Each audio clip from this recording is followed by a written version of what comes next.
وبعد رب يسر ولا تعسر Rabbi dan baik. Dua ucapan tahniah yang ingin saya sampaikan kepada jemaah yang berkenan hadir pada pertemuan malam hari ini. Tahniah yang pertama memang sudah terlambat daripada waktunya hampir berpuluh-puluh hari. Dan tahniah yang kedua itu dalam rangka untuk kita menyambut hari kemerdekaan yang kesekian yang tepatnya pada 31/8 yang akan datang. Tahniah yang pertama memang sudah berlalu waktunya. Selamat menyambut hari raya Idul Fitri 1433. Mudah-mudahan kita kembali kepada fitrah. Yang tentu dengan kita ingat seketika dengan kita dilahirkan dalam keadaan fitrah, dalam keadaan suci, dalam keadaan bersih. Tidak ada perbedaan antara satu dengan yang lain. Tapi bagaimana dengan kelanjutannya itu tertaruh kepada sikap, upaya, perangai, pengorbanan, pembelaan daripada kedua ibu bapa kita masing-masing. Nabi kita bersabda dalam sebuah hadis, "Min mauludin illa wa yuladu 'ala fitrah." Tidak ada daripada bayi yang dilahirkan melainkan dilahirkan dalam keadaan suci dan bersih, dalam keadaan fitrah. Pemikirannya, pendengarannya, penglihatannya, penciumannya, perasaannya satu tidak ada satu pun daripada bagian anggota bayi pada saat ketika dilahirkan yang ternodai dengan kejanggalan hidup. Tak ada warna, tak ada color, tak ada noda, tak ada rasa. Tidak ada benda-benda yang mencemarkan dan yang menodai anggota tubuhnya, yang kalau seandainya Allah jemput seketika itu juga kompong dan pastinya akan menjadi penghuni syurga Allah Jalla wa'ala. Kenapa? Jadi kalau kita inginkan dengan jawabannya, memang sudah tidak ada yang perlu untuk dipertanggungjawabkan. Tidak ada yang bersalah, tidak ada yang terlanjur, tidak ada yang berbabit, tidak ada yang berbuat, tidak ada satupun yang kotor sehingga perlu kita bersihkan. Beda hanya kalau pada saat dengan pakaian yang sudah dipakai, rumah yang kita tumpati, kerjaan yang kita kerjai, kalau pada saat ternodai dengan kotoran yang seperti apapun akan kita bersihkan terlebih dahulu, baru kita gunakan kembali. Tidak akan ada keselesaan kita kalau pada waktu kita memakai pakaian yang kotor, dengan rumah yang kotor, dengan kerjaan yang kotor. Begitulah juga hanya yang seketika Allah serahkan kepada kedua ibu bapa kita masing-masing, kita dalam keadaan fitrah, dalam keadaan suci. Nah, maka dengan manusia tersebut yang sudah mendapatkan peruntukan syurga di sisi Allah harus juga kembali kepada Allah dalam keadaan suci dan bersih. Maka baik itu dengan hukum hakamnya, dengan sunnah-sunnah nabawiyah, dengan pedoman hidup dan panduan daripada ulama yang mensyarahkan dan yang menjelaskan tentang isi makna kandungan risalah yang Allah wahyukan kepada Sayyidina Rasulullah SAW, dan juga dengan hadis yang Nabi kita sampaikan kepada umat, itu bertujuan hanya semata-mata untuk mengawal perjalanan hidup manusia agar mereka senantiasa tetap suci dan bersih dan juga amal fitrah daripada hari dilahirkan sampai mereka kembali kepada Allah. Jadi bagaimana supaya segala-galanya dapat terkawal dengan baik? Jadi dengan perantaraan Al-Quran dan hadis, Nabi kita bersabda, "Taraktu bikum ma in tamassaktum lan tadillu abada." Aku telah mewariskan kepada kalian dua benda, dua perkara yang kalau pada saat dengan kalian berpegang teguh dengan dua benda tersebut, kalian tidak akan sesat selama-lamanya. Yang pertama kitab Allah dan yang kedua sunnati, riwayat wa itrati wa ahla baiti atau kama qala Rasulullah sallallahu alaihi wasallam. Ini untuk yang pertama. Jadi kewajiban kita bersamalah, alhamdulillah, dengan beberapa faktor yang menunjang satu dengan undang-undang dan juga dengan pedoman hukum hakam yang jelas dan pasti. Kemudian yang kedua disampaikan oleh insan yang tidak ada tandingan dan juga yang tidak ada duanya di dalam dunia. Kemudian yang ketiga dengan akal pemikiran yang sehat dan waras, yang sehingga dengan kita dapat beramal dengan pedoman hidup tersebut, dan juga yang sehingga nanti dengan kita layak untuk ditempatkan Allah di dalam surga yang abadi, khalidina fiha abada. Ini tahniah yang pertama. Jadi kita manfaatkan 3 daripada fasiliti yang menunjang. Satu dengan akal pemikiran yang sehat, yang kedua dengan pedoman hukum hakam wahyu Al-Quran dan hadis Nabawi yang disampaikan, kemudian yang ketiga dengan mengidolakan Sayyidina Rasulullah SAW dalam hidup. Masya Allah, tabarakallah, yang kalau dengan para sahabat jadi memang satu persatu dengan mereka sudah mampu untuk memperlihatkan pengorbanan mereka, perjuangan mereka, waktu mereka, tenaga mereka, duit mereka, harta mereka untuk mendapatkan restu dan ridha daripada Sayyidina Rasulullah SAW. Yang kedua, ada beberapa. Ya, saya sampai sini tadi itu Pak Supra sudah dihampa-hampa. Jadi tak nak cakap panjang, nak makan.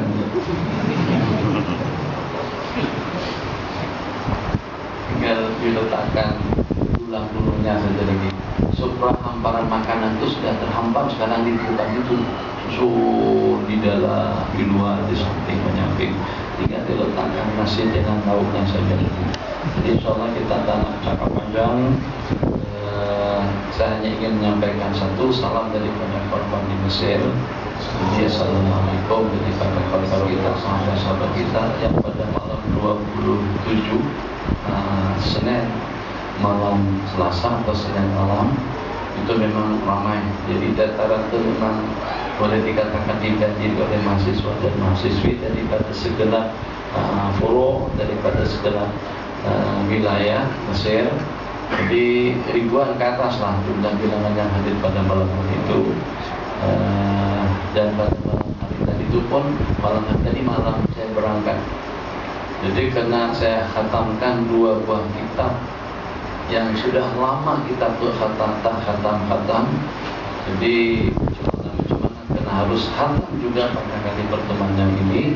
Alhamdulillah, yang walaupun terpaksa harus menghabiskan waktu pagi, petang, maghrib, isya, selesai pengajian, naik ke atas kejar, ganti baju, turun kubah, bersalaman, langsung ke airport, terbang malam tadi itu pada pukul 11.40 waktu Mesir. Terbang 8 jam setengah lebih kurasa dari Bangkok pada pukul 2 petang tadi itu, pukul 2 petang. Dan terasa kira-kira dalam 1 jam bertolak dalam pukul 4. Dalam pukul 4 sampai ke sini pukul 5, hampir pukul 6 waktu Malaysia. Dari airport langsung kembali.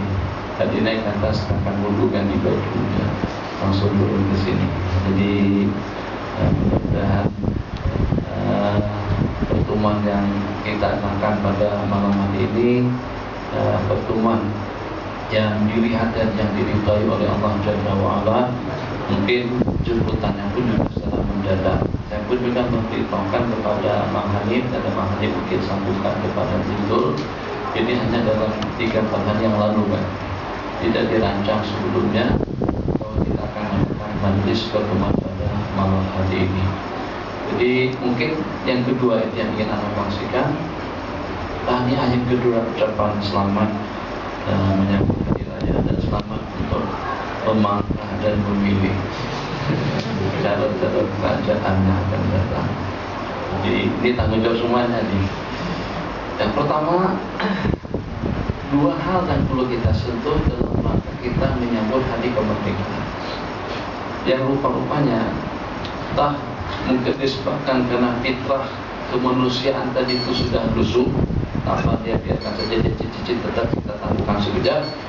Jadi yang kedua mungkin disebabkan ketidakpewarasan sebagian daripada orang-orang yang mendapatkan jawatan dan kedudukan yang mendapatkan amanah daripada Allah, ataupun juga disebabkan karena kelasakan atau kelasaan daripada orang-orang tertentu, yang sehingga sampai dengan kita masih belum mengerti dan juga masih belum paham dan juga masih belum dapat mengamati hakikat yang sebenarnya, hakikat yang diinginkan oleh pejuang-pejuang kita yang sudah meninggal, bersumpah darah melawan penjajah sejak pada beberapa puluh bahkan ratus tahun yang lalu.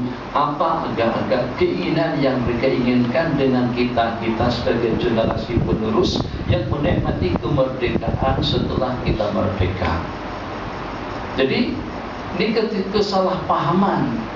Mungkin sebab-musababnya karena manusia sudah tidak lagi alam fitrah. Mungkin disebabkan karena dengan kita terbawa-bawa dengan arus. Mungkin juga disebabkan dengan kita tidak memahami tentang hakikat kemerdekaan itu apa sebenarnya, ataupun juga dengan kita terbawa-bawa dengan keadaan yang sehingga dengan kita sudah tidak dapat memilih dan memilah apa yang harus kita laksanakan. Allahu Akbar yang pertama. Yang pertama, tuntutan daripada pejuang-pejuang kita. Tentu dengan mereka telah mendorong kita sejak pada beberapa ratus tahun yang lalu. Indonesia tidak kurang daripada 350 tahun dengan Belanda. Kemudian 5 tahun kemudian dengan Jepun. Diibaratkan seperti dengan kita keluar daripada mulut buaya masuk ke dalam mulut harimau. Kedudukannya menindas, menyiksa, menganiaya, menjajah dan menyakiti. Dengan kediktatoran zaman Belanda dan juga dengan zaman Jepun terhadap rakyat Indonesia atau dengan Muslim Indonesia pada beberapa ratus tahun yang lalu. Jadi dengan mereka, apakah dengan menggunakan senjata atom, apakah dengan senjata nuklir, atau juga dengan F-16 atau juga dengan SCAR dan yang sebagainya, tidak lebih daripada dengan menggunakan bulu, kami sebut dengan bulu berincung, begitu dengan istilahnya. Itu saja senjata yang kita gunakan untuk melawan mereka. Jadi mungkin satu daripada Belanda sudah terdapat sekian puluh, mungkin ratusan daripada rakyat Muslim Indonesia pada saat itu. Tidak jauh berbeda juga dengan Mesir yang dijajah sama British dan Prancis. Tidak jauh berbeda juga dengan Malaysia yang telah dijajah oleh British, dan juga dengan negara-negara yang dijajah sama Portugis, dan juga dengan negara-negara Eropa lainnya. Jadi agak-agak coba kita merenung sejenak, ya Allah ya Arhamar Rahimin, dengan bahasa bersimpah darah melawan kezaliman, kediktatoran penjajah yang berkuasa pada saat itu. Tentu tak ada untuk ucapkan selamat, tidak ada waktu untuk kesana dan kemari, tidak ada peluang untuk bersolek, berdandan dan berhias, tidak ada kesempatan untuk buat nasi itu dan ini. Kalau seandainya boleh selamat pun, terelak tubuh daripada senjata penjajah, itu sudah alhamdulillah. Betul. Jadi saya mengikuti berita di Syria bagaimana sekarang ini. Tiap hari 200, 300 hari lebaran pun bukan lagi tusukan 10. Bukan lagi. Jadi bagi mereka tidak ada yang namanya tahniah, tidak ada lagi yang namanya pengajian, tidak ada lagi yang namanya ibadah, tidak ada lagi yang namanya bersolek, berdandan dan berhias, hiburan, sukan Commonwealth, sukan apa yang baru tadi itu Olimpik, atau juga dengan yang seumpamanya. Pikiran sudah tidak ke sana lagi. Yang dipikirkan bagaimana kita boleh selamat, bagaimana dengan keluarga kita boleh aman, bagaimana dengan kita boleh merdeka, bagaimana dengan kita boleh bebas, bagaimana dengan kita boleh melaksanakan tugas hidup ini sebagaimana yang dikehendaki oleh Allah. Allahu Akbar, sebagaimana yang sepatutnya.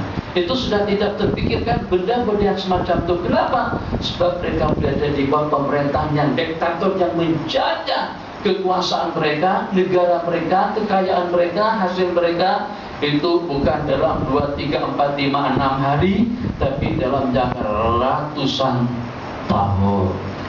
Jadi mereka-mereka yang tidak berpeluang banyak tadi itu, apa kira-kira yang mereka harapkan daripada kita? Di kemerdekaan tentu dengan usaha. Kemerdekaan tentu diantara daripada asbab musababnya karena ada perlawanan. Terserah siapa yang mengisytiharkan kemerdekaan, apakah PBB pada kita atau dengan sesiapa saja. Tapi disebabkan kerana ada perlawanan daripada penduduk, perlawanan daripada rakyat, perlawanan daripada bangsa Melayu. Ini bahasa akal, bahasa rasional. Jadi seolah-olahnya mereka bercakap kepada kita, awak tahu tak? Kalian tahu tak? Hei pemuda-pemudi yang berkumpul di Bukit Jalil pada malam besok 30 hari belakang 31 malam Jumat. Allahu Akbar. Jumat lagi. Jadi seakan-akan dengan mereka berkata kepada kita, Bang, Adik, Encik, Pak Lang, Pak Su, Pak Angah, Pak Tam, dan juga dengan warga semuanya, yang tua, yang kecil, laki, perempuan, tidak ada seorang pun yang terkecuali. Peluang kami untuk sembahyang kurang, peluang kami untuk beribadah kurang, peluang kami untuk berzikir pun juga kurang, peluang kami untuk mengabdikan diri pun juga kurang, peluang kami untuk bersedekah pun juga kurang. Walhasil 1001 macam kebaikan yang boleh kita laksanakan untuk kita mendekatkan diri kita kepada Allah Jalla wa'ala itu tersekat dan terhambat dengan mereka ketika berhadapan dengan penjajah. Sebab mereka mencabar mati melawan kematian pada saat itu. Jadi bahasa kurang lebihnya, kepada orang yang menikmati kemerdekaan lah mereka menaruh harapan. Dengan jasa baikmu, ibadahmu, sembahyangmu, mereka akan dapat bonus daripada kebaikan kita. Mereka akan mendapatkan ibadah atau juga mendapatkan keuntungan daripada amal upaya kita. Nah, itu dengan sembahyangnya, itu dengan puasanya, itu dengan zikirnya, itu dengan keadilannya, itu dengan kebijakannya, itu dengan kesabarannya, itu dengan kehusukannya, itu dengan khasyahnya, itu dengan tadabburnya, itu dengan tangisannya, yang itu dengan munajat, yang itu dengan tahajudnya, itu dengan dohanya, itu dengan witirnya, yang itu dengan kebijakan dan dengan kebeningan hatinya, itu dengan segala aktiviti ibadahnya. Mereka akan mendapatkan saham dan andil daripada kebaikan yang kita lakukan. Tapi macam mana kalau pada saat kita memperingati hari kemerdekaan tersebut, justru yang kita dermakan dan yang kita sumbangkan kepada mereka musik, hiburan, dangdut, karaoke, dansa, minuman, perempuan, dan juga dengan perkara-perkara lasat, dan juga dengan perkara-perkara yang dilaknat oleh Allah Jalla wa'ala. Apakah dengan bangsa dan juga dengan umat ini akan didoakan agar mendapatkan rahmat, kebaikan, kepentingan hati, kekuatan, kekhusyuan, ketenangan dalam beribadah, atau juga mereka akan doakan benda-benda yang sebaliknya? Waliyadzubillah. Ini yang saya katakan, bangsa kita yang sudah menikmati kemerdekaan, dia imak kefitrahan pada hari raya fitrah yang senantiasa kita rayakan, dan kefitrahan bayi pada saat dilahirkan itu sudah betul-betul menjadi pudar, yang sehingga sampai kita tidak mengerti cara untuk berterima kasih itu macam mana. Apakah dengan disumpahi, apakah dengan dicerca, apakah dengan dicaci maki, apakah dengan diolok-olok, atau juga dengan kita hantarkan benda-benda lucah, benda-benda kotor, benda-benda lasah, dan juga dengan perkara-perkara najis kepada mereka. Ya Allah, mereka katakan, apa sebenarnya kesalahan kami kepada kalian? Kepada kerajaan, kepada pemerintah, kepada warga, kepada individu. Apakah dengan kami bersikap lasak? Apakah dengan kami bersikap durhaka? Apakah Anda tidak tahu kami bersimbah darah melawan penjajah pada saat itu? Apakah seperti itu caranya kalau untuk mengucapkan terima kasih kepada kami? Ini luahan hati mereka yang sedang berada di dalam perut bumi sekarang ini, yang menantikan ubudiah dan kebaikan daripada kita. Kenapa? Sebab sebagaimana saya katakan tadi, kalau Allah takdir, mungkin saja ada di antara daripada mereka yang juga usianya sampai 80 tahun. Ada yang sampai berjanggut putih, ada yang sampai berjanggut panjang, ada yang sampai memiliki 15 orang anak, ada juga dengan cucu dan cicit. Kan begitu. Tapi disebabkan kena peperangan, Ada yang mati pada masa usia 30-an, ada yang meninggal pada masa usia 20-an, ada yang korban dan syahid pada masa usia 17-an tahun.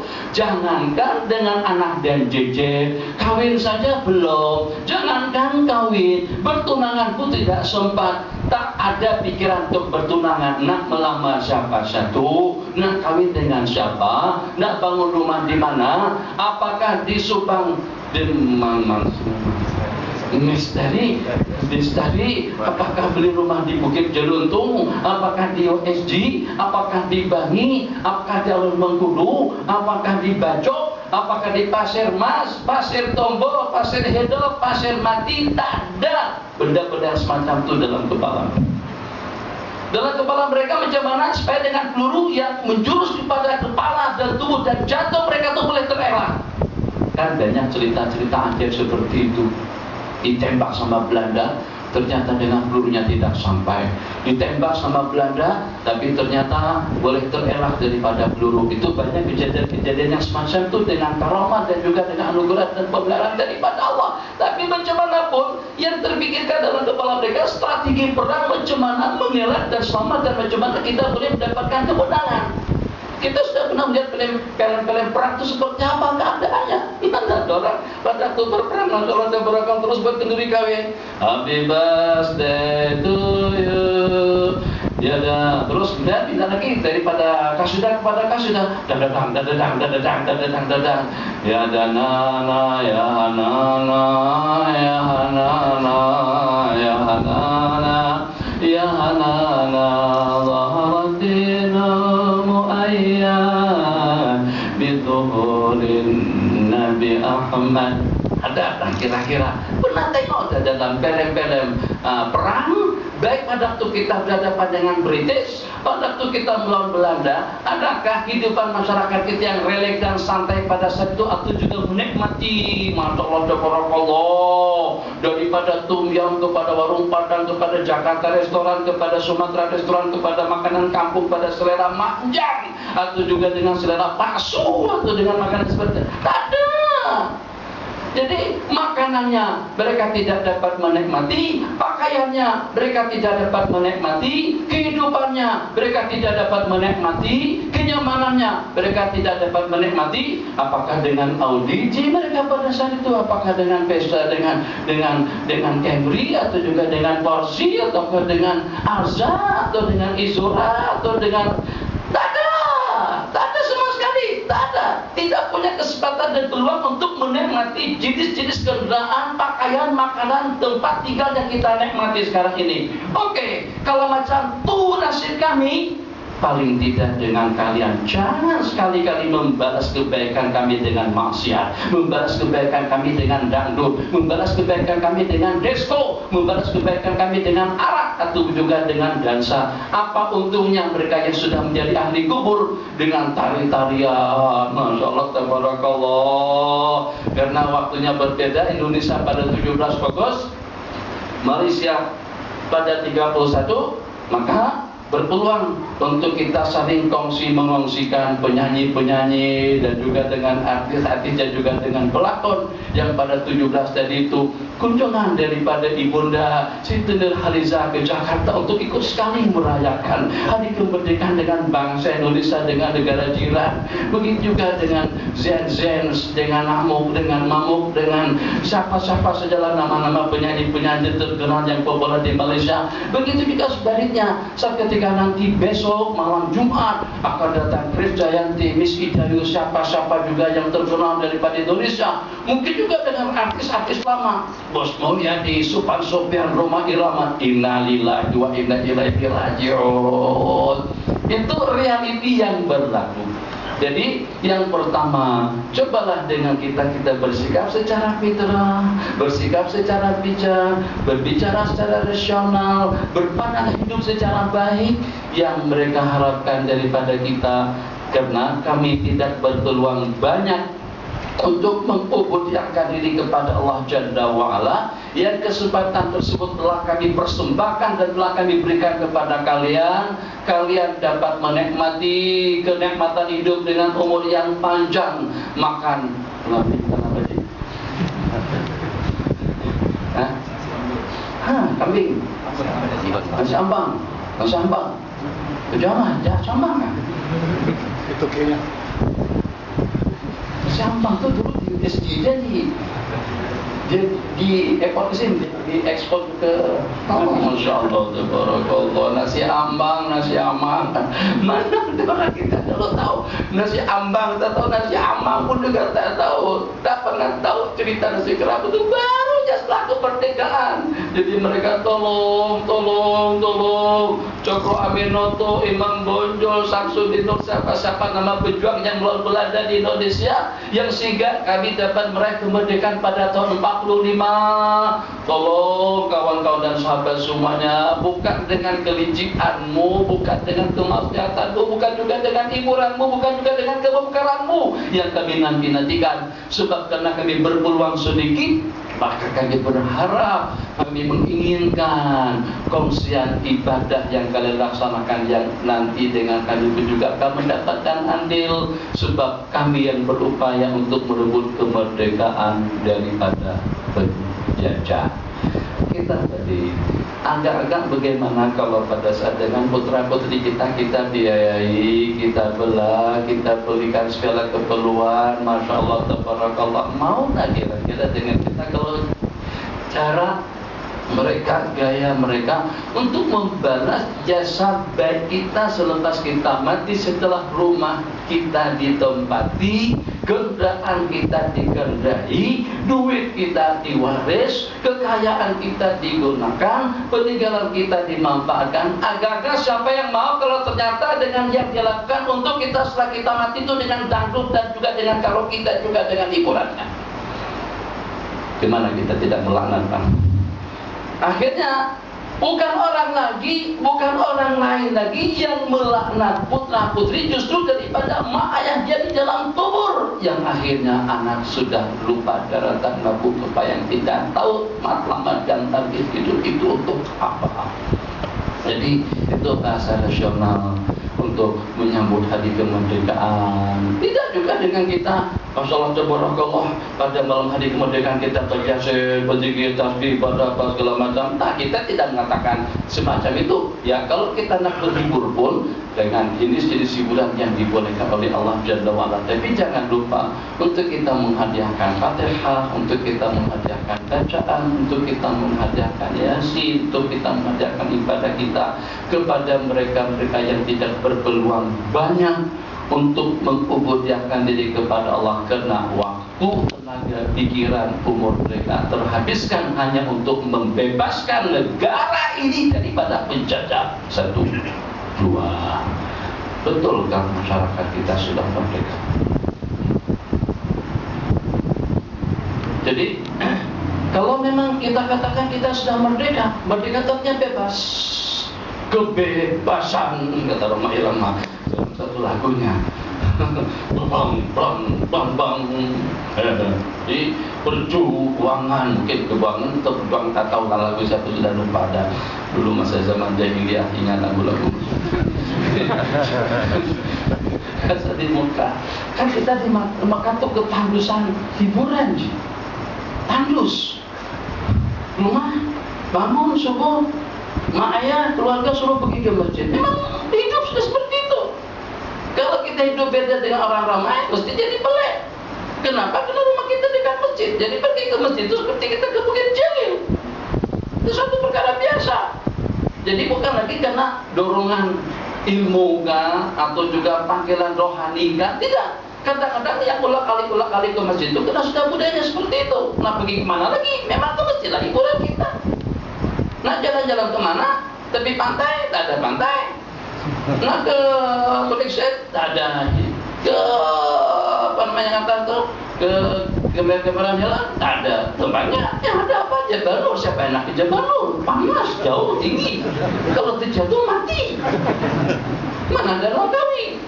Mana ada Kemenangan? Mana ada tepi pantai? Jadi mau tidak mau, kalau kita nak raut, kalau kita nak jalan-jalan, tolong.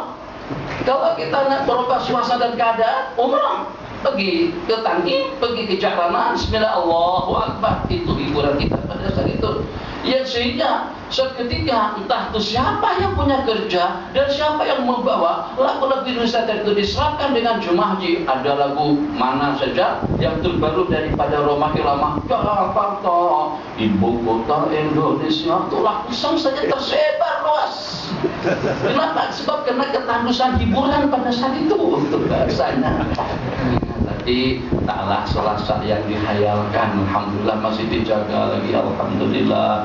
Jadi seperti itu. Bergambaran saja, saya sebut zaman jahiliyah. Tidak ada zaman jahiliyah. Pada zaman kami ngaji ke masjid, tawaf, zikir, ibadah ke tempat tutup guru. Jadi hari lebaran itu sepanjang hari daripada pagi sampai malam. Kita sebelum menziarahi keluarga, teman-teman kita yang duduk di sana sebagai mukimin, yang duduk di tanah suci Mekah, kita mulakan dengan tempat-tempat tutup guru dan ulama-ulama terlebih dahulu. Baru kita berziarah antara sesama kita. Jadi yang ingin saya kongsikan tentang kemerdekaan tadi itu, apakah memang betul-betul kita sudah merdeka? Kemerdekaan itu kata ulama, ya kalau pada saat dengan hati kita sudah merdeka, ibadah kita daripada ria, merdeka daripada ujub, merdeka daripada takabur, merdeka daripada ego atau egois, merdeka daripada sum'ah, merdeka daripada sifat-sifat yang tercela. Ibadah kita bersih daripada segala perkara yang menodainya, merdeka kita daripada kesalahan, merdeka kita daripada kesilapan, merdeka kita daripada keburukan, merdeka kita daripada segala maksiat. Kemerdekaan yang sebenarnya seketika dengan diri kita dari pagi sampai petang, daripada petang sampai subuh, daripada subuh sampai mati, tidak terbelenggu dengan keinginan nafsu dan syahwat, tidak terbelenggu dan terbawa dengan suasana arus dan keadaannya, yang sehingga dengan kita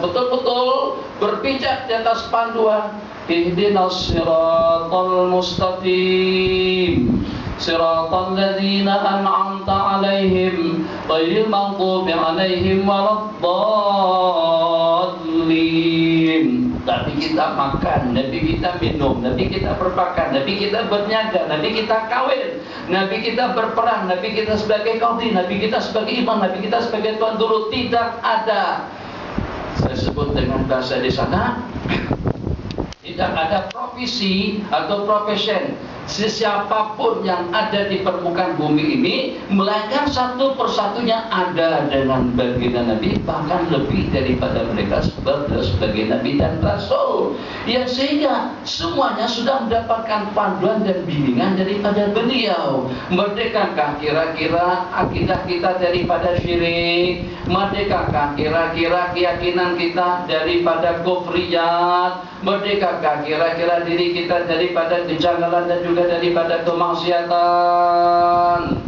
Jadi tadi simbang-simbang dengan Bang Sanusi, katanya berita-berita di Mesir itu cepat sampainya kemari. Seketika pelakunya di Mesir sudah sampai ke sini, mungkin orang sini lebih awal lagi tahunya daripada teman-teman di sana. Semuanya sudah sampai, saya. Baik buruknya semuanya sampai. Jadi saya kata yang sedihnya apa, yang buruknya apa kira-kira. Katanya saya mengusir seorang pelajar daripada pengajian. Tentu ya sampai ke sini. Siapa yang beritahu? Kita ada. Jadi dengan TV Mutakin TV dengan jaringan internet kurang elok atau putus di rumah beda, akhirnya tak ada live untuk tahun ini. Kemudian rekaman pun masih belum dimasukkan lagi. Cuma berita itu sudah sampai ke sini. Jadi Allah Akbar, ceritanya macam ini. Tengah-tengah pengajian, handphone dia berbunyi. Saya sedang mensyarahkan hadis Rasulullah SAW. Tet. Jadi saya kata matikan. Menjerit nyaring, saya pada itu bukan pelan, nyaring. Lepas tuh dia matikan, tapi cuma lihat dia buka page-nya, pengajian tetap berlangsung. Saya sekali dia cakap keras. Tapi tak lama kemudian terbunyi lagi. Yang kedua yang sudah tak boleh dikawal-kawal, akhirnya saya suruh keluar tak tadi. Terus saja keluar. Tak ikut ngaji. Selamat jalan. Balik keluar. Jadi dia nampak tegama, iya keluar. Salaman terus dia tertinggalkan. Yes. Tuh cerita. Jadi saya tak menyangka berita itu sampai kemari. Satu rahasia kami dalam rumah lah. Sebab kami dengan kawan-kawan dalam pengajian ada orang yang tahu rumahnya bertunduk kunci kuat, marahnya atau dengan pakunya juga tertutup kuat. Bagaimana dengan berita tadi itu sampai ke sini? Innalillahi wa inna ilaihi rajiun. Berita kedua katanya berita daripada haji, mungkin juga kalau kan sini sudah ada yang keciuman juga, katanya saya nak hentikan pengajian di Mesir. Ceritanya macam ni. Allahu Akbar. Saya hari-hari pertama, mana kawan-kawan? Dari cuti. Dari cuti anak datang khas ke Mesir untuk pengajian dengan mereka. Ternyata ramai di kalangan mereka balik ke cuti. Memang salah ngaji, biasanya datang awal Ramadan. Jadi kita buat live di sini 20 hari. Hari ke-23, 24 baru sampai ke sana. Biasanya seminggu sebelum Ramadan saya sudah sampai. Sebenarnya tak juga secara 100% mereka yang salah. Sama-sama salah lah. Tapi orang tua ini kadang-kadang cepat merajuk. Jadi yang paling entah macam mana dengan bahasa kita di sini, yang paling tidak berkenan dan suatu sikap dan tindakan yang tidak bijak atau yang kurang bijak daripada sebagian, saya tidak mengatakan daripada semuanya, hampir semua wilayah, semua negeri, kerajaan negeri bagikan uang zakat kepada mereka. Itu yang tak perasan, yang tak tersudari, yang tak terpikirkan dengan mereka. Itu hari pertama saya katakan semacam itu dalam pengajian. Antum perasan? Belum tentu teman-teman kita yang balik bercuti tadi itu dengan menggunakan uang daripada mak dan ayah dia. Dia gunakan uang zakat dan dia peroleh uang zakat tadi itu atas nama untuk mengaji, bukan untuk atas nama buat bercuti. Itu sudah penyalahgunaan dengan uang zakat yang diberikan. Subhat tak hukumnya, haram tak hukumnya, betul dan yang semacam itu, yang akhirnya nanti kesannya kepada pengajian kita juga.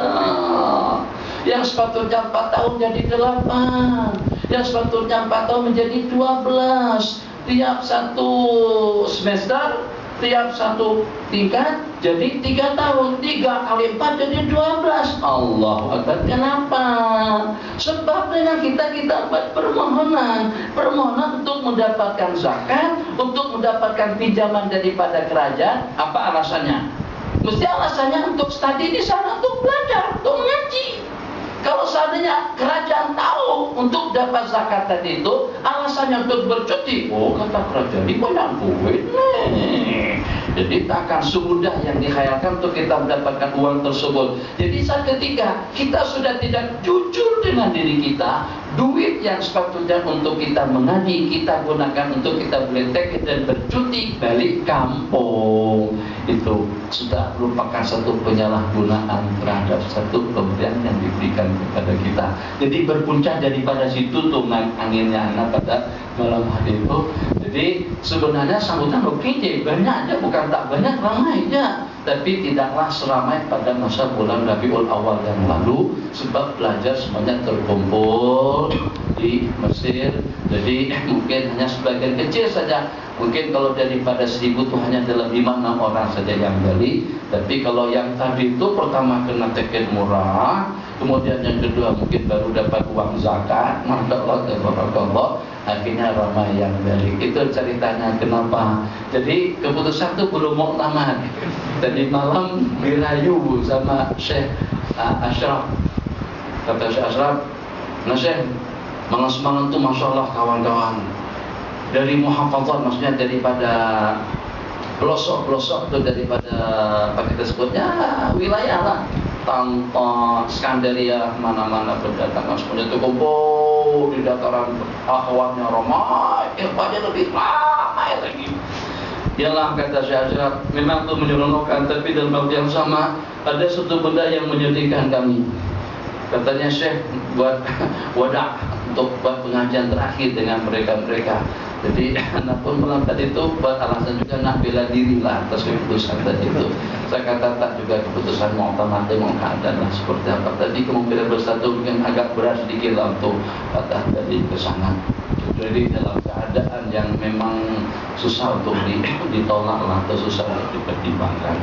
Itu tentang sedikit cerita di Mesir. Alhamdulillah mereka sehat-sehat.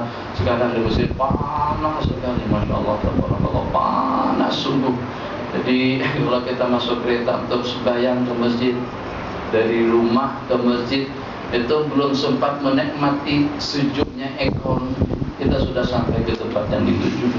Jadi maknanya dari rumah, dari sini kira-kira sampai ke dekat airport atau dekat jalan sana, masjid yang paling dekat itu cuma terasa hangat saja, terasa panas saja, seperti kita dikurung di dalam bara api saja. Itu untuk yang naik kereta lah. Tapi yang tak ada kereta memang umum tak berjumlah di pengorbanan juga dalam cuaca dan juga suasana dan keadaan semacam.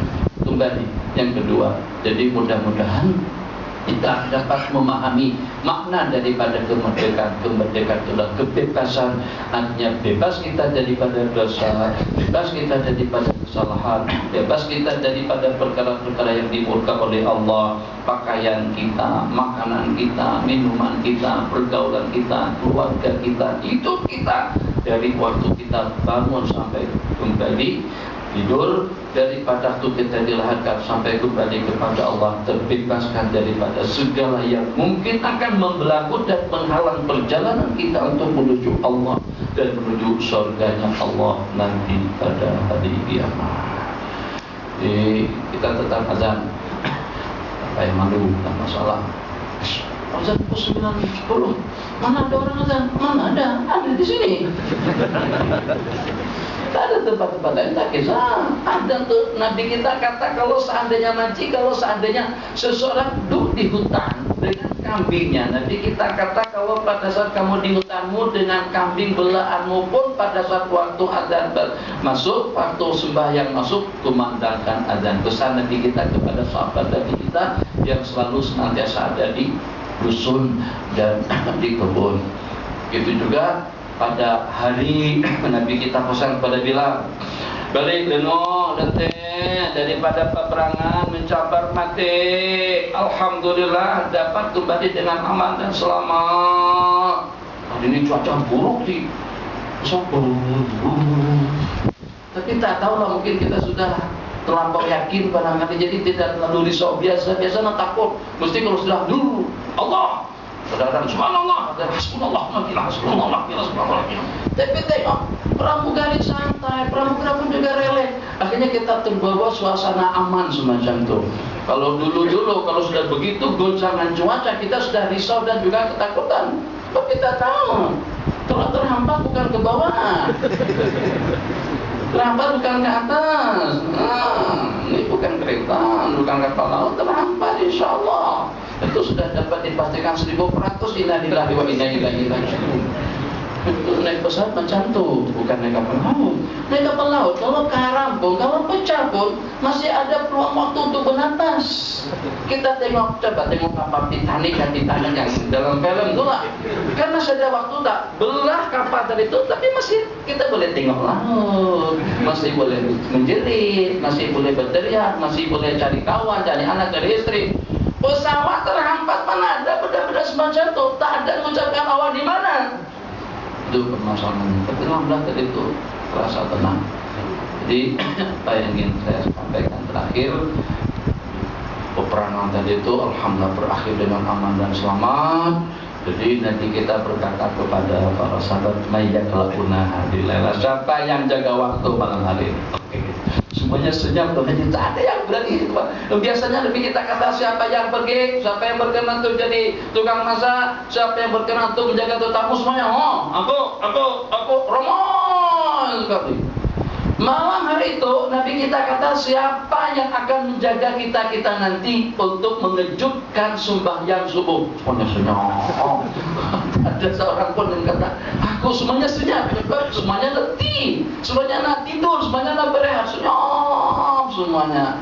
Tak lama kemudian Nabi kita kata, siapa yang bersedia untuk menjaga waktu dan mengejutkan kita nanti di waktu subuh, pun juga senyap. Untuk kali ketiga, sepertinya secara terpaksa saja kata Nabi, aku ya Rasulullah.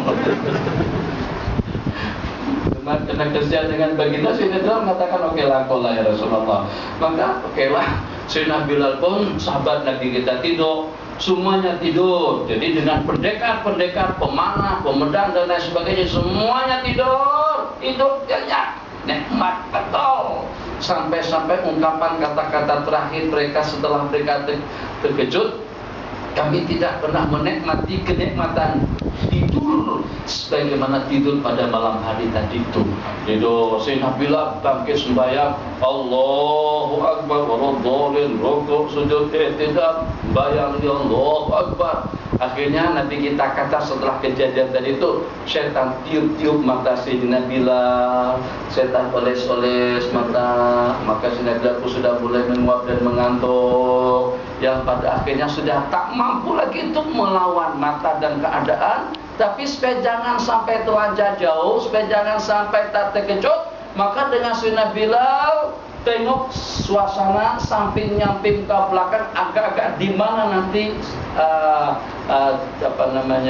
fajar akan terbit, dari arah mana nanti fajar akan terbit. Maka dengan beliau tak juga tidur, beliau menyundar kepada tunggangan onta yang beliau kendai, menyundar ila rahilah ke arah fajar terbit, supaya begitu terbuka mata nampak fajar di depan mata.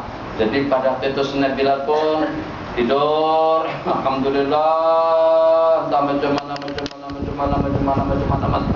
sampai bukan terbit fajar, sampai terbit matahari, semuanya sudah kepanasan. Baginda orang yang pertama yang terbangun disebabkan kena dengan terik matahari. Masuk kawan-kawan, Seremban, masuk sini. Jadi dengan terik matahari, Masya Allah, tabarakallah, kita nanti azan dulu, sebab azan baru bakasidah. Jadi selepas Nabi kita terjaga, orang yang pertama yang Nabi kita jadi Sayyidina Bilal. Bilal mana? Mana Bilal? Panggil Bilal, sebab Bilal yang mengatakan aku. Orang tadi yang berani untuk jaga waktu pada malam hari itu, Sayyidina Bilal mengatakan, kenapa Bilal? Kenapa kami tadi kejutkan pada waktu fajar tadi itu? Ini bukan pada waktu fajar saja, waktu terbit matahari pun tak terkejut lagi. Jadi kata Sayyidina Bilal, maaf ya Rasulullah, akhadha binafsi akhadha binafsik. Akhadha binafsi, menimpa kepada diri aku benda yang menimpa kepada diri baginda dan juga dengan kalian semua. Seumur hidupku ya Rasulullah tak pernah menikmati tidur yang sesudah tidur malam tadi. Nikmat subuh. Coba kesimpulannya itu dengan azan saja, cerita tadi itu. Saya tanya cerita itu, kesimpulannya apa? Nabi kita kata, ayo kita berpindah daripada tempat nisyan, tempat ghablah, tempat yang dihuni oleh syaitan ini. Maka pasukan tadi itu semuanya bergerak, beralih ke tempat yang lain. Selepas mereka mengambil air wudhu, Nabi kita perintahkan Bilal untuk mengumandangkan azan. Bila azan dikumandangkan setelah terbit matahari. Jadi bukan setakat terlambat setengah jam saja. Kan ini kan kesimpulannya nih. Sebab budaya kita kalau terlambat 15 menit saja, azan sudah tidak dikumandangkan lagi. Kalau saat dikumandangkan pun Tuhan Bilal tetap dan dia akan naik. Mesti naik di Allah Akbar lagi. Allah Akbar. Budaya kita di bertentu nih. Macam tuh saya perhatikan di mana-mana. Kalaulah azan juga, tapi tak pakai mic. Kalau dikumandangkan juga, tapi dengan suara yang rendah. Ini dah qadaan, matahari dah terbit. Mereka sudah berpindah tempat, tetap saja ada dikumandangkan dengan selantang dan senyaring-nyaringnya. Kenapa? Sebab apa kesalahan waktu dan apa kesalahan azan. Kalau pada saat sembahyang isya kita tampilkan daripada permulaan waktu yang memang afdalnya isya dikerjakan pada penghujung sepertiga malam yang pertama, afdalnya sembahyang isya itu dikerjakan pada pukul 10.30 semacam. Jadi kita azan dulu, sempat azan kita jemput kawan kata Sengku Syahri, saya nampak tadi itu di situ. Kawan daripada Seremban, masuk bang, masuk. Kami azan dulu sembahyang isya lagi, masuk dalam sini, masuk sembahyang, baru kita salawatan. Lepas salawatan dengan kasidah, kamar. Yang isya makan nasi ambang di rumah itu. Saya sudah tengok supra-supranya sudah disusun banyak tadi itu. kayaknya perlu semakin lapar sekarang. Oke, ada dulu Bang.